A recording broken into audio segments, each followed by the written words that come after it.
Good morning प्यारे बच्चों। आज है डेट 2 सितंबर। हम करेंगे वर्कशीट नंबर 26। सब्जेक्ट है आपका साइंस, क्लास आपकी 9th है। तो हम पढ़ रहे थे जीवन की मौलिक इकाई। हमने कोशिका के बारे में पढ़ा था, कोशिका अंगक के बारे में पढ़ा था, कोशिका द्रव्य के बारे में पढ़ा था। फिर हमने पिछले जो वर्कशीट थी उसमें हमने किस किस के बारे में पढ़ा था, जो रसधानियां थी और क्या था आपका माइटोकॉन्ड्रिया था, जो एक कोशिका अंगक है। ठीक है, आज हम एक और कोशिका अंगक के बारे में पढ़ेंगे जो कि है प्लास्टिड।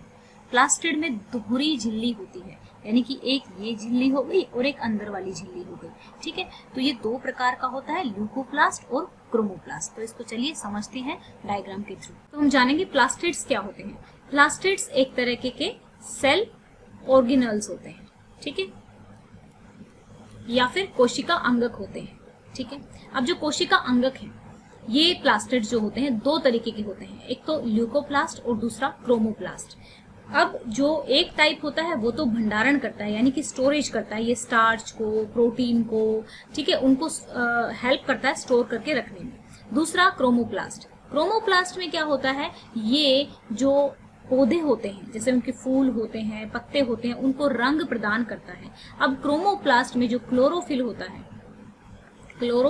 है, ठीक है, वो कैसा रंग प्रदान करता है, पौधों की पत्तों को, तनों को कैसा रंग प्रदान करता है, हरा रंग, ग्रीन रंग प्रोवाइड करता है। ठीक है, तो वो अब आपसे ये क्वेश्चन अगर पूछा जाए कि क्लोरोप्लास्ट कहाँ पर होता है, तो आप बता सकते हैं क्रोमोप्लास्ट में होता है। अगर आपसे ये पूछा जाए कि जो क्लोरोफिल होता है वो कौन से कोशिका अंगक या फिर कौन से सेल ऑर्गेनल में पाया जाता है, घुमा फिरा के आपसे क्वेश्चन पूछे जा सकते हैं, तो वो प्लास्टिड में पाया जाता है। ठीक है, प्लास्टिड के अंदर क्या होता है, क्रोमोप्लास्ट। क्रोमोप्लास्ट क्या होता है हमारा, यानी कि जो प्लास्टिड होते हैं दो टाइप के होते हैं। जो क्रोमोप्लास्ट है, क्रोमोप्लास्ट के अंदर जो ग्रीन कलर देते हैं वो क्लोरोफिल कहलाते हैं। ठीक है, तो अब हम इसका स्ट्रक्चर देखेंगे।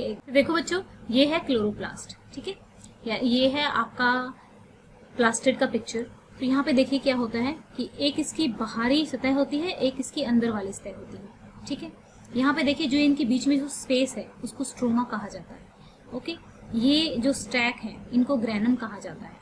चलिए बच्चों, अब हम करते हैं क्वेश्चन। तो पहला क्वेश्चन है हमारा, प्रकाश संश्लेषण के लिए आवश्यक कोशिका अंगक कौन सा है। आपको यहाँ से स्टार्ट करना है, प्रकाश संश्लेषण के लिए आवश्यक कोशिका अंगक प्लास्टिड है।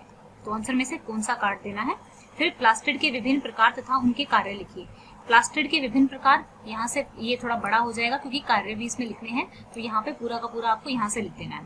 प्लास्टिड के दो प्रकार, एक तो ल्यूकोप्लास्ट और दूसरा क्रोमोप्लास्ट। ल्यूकोप्लास्ट क्या करता है, ये एक तरह से खाद्य पदार्थों का भंडारण करता है, और क्रोमोप्लास्ट क्या करता है, ये वर्णक यानी कि रंग प्रदान करता है। ठीक है, तो ये हम आपको लिख देना है। अब देखिए यहाँ पर प्रकाश संश्लेषण का संक्षेप में वर्णन कीजिए। यहाँ से लिख लेना है आपको क्वेश्चन नंबर 3 को। ओके, अब क्वेश्चन नंबर 4, क्लोरोफिल किस प्लास्टिड में होता है। आप अपना यहीं पे लिख सकते हैं, क्लोरोफिल क्रोमोप्लास्ट में होता है। तो कौन सी दो कोशिका अंगों में, उनका अपना अपना डीएनए होता है, एक तो माइटोकॉन्ड्रिया में और प्लास्टिड में। ये दो कोशिका अंगक हैं जिनका अपना डीएनए होता है। ठीक है, तो क्लोरोफिल किस प्लास्टिड में होता है, क्रोमोप्लास्ट में होता है। ये थे हमारे क्वेश्चंस। आई होप आपको जो वर्कशीट है वो अच्छे से समझ में आ गई होगी। अगर कोई डाउट है, कोई प्रॉब्लम है, तो आप कमेंट करके पूछ सकते हैं। Thank you, have a nice day, may God bless you.